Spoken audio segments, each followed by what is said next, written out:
কি ভাই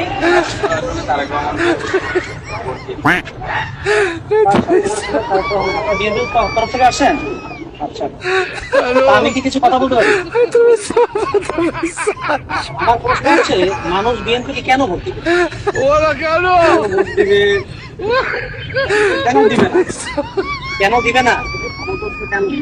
মানে আপনি আমাকে কথা বলতে বললেন কেন দিবে না? বিএনপির সর্বশেষ ক্ষমতা ছিল 2001 থেকে 5 পর্যন্ত। ওই সময় আমরা দেখেছি এই দেশটা, এই বাংলাদেশ চ্যাম্পিয়ন দিচ্ছে। এই যে আপনাদের নেতা তারেক রহমান, উনি খাম্বার ব্যবসা করুন না, নাম হয়েছিল খাম্বা তারেক।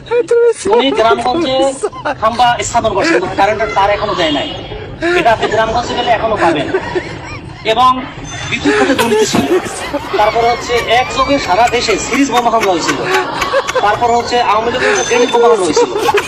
এরপরে বিভিন্ন জায়গায় বিদ্যুতের দাবিতে ড্যামরা এবং চাঁপাইনবাবগঞ্জ কানসাটে লোক মারা গেছে।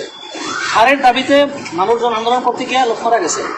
ঠিক আছে, এত কিছুর পরেও আপনি বলেন মানুষ কেন বিএনপির ভোট দেবে? এবং আরো কথা বলি, আমি আপনার সময় আছে, আরো কথা বলি। এই যে আপনাদের নেতা তারেক রহমান 17 বছর লন্ডনে ছিল।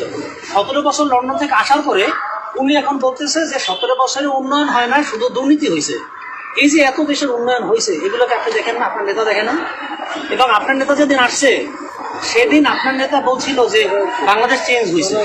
সে নিজেই তো বলতেছে চেঞ্জ হয়েছে, তাহলে সে আবার কিভাবে বলে 17 বছর উন্নয়ন হয় না?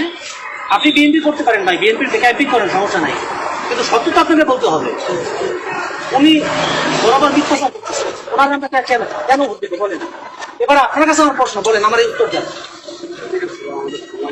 কি সময় নেই? শোনেন ভাই, শোনেন, আমার উত্তর দিয়ে যান ভাই, উত্তর দিয়ে যান।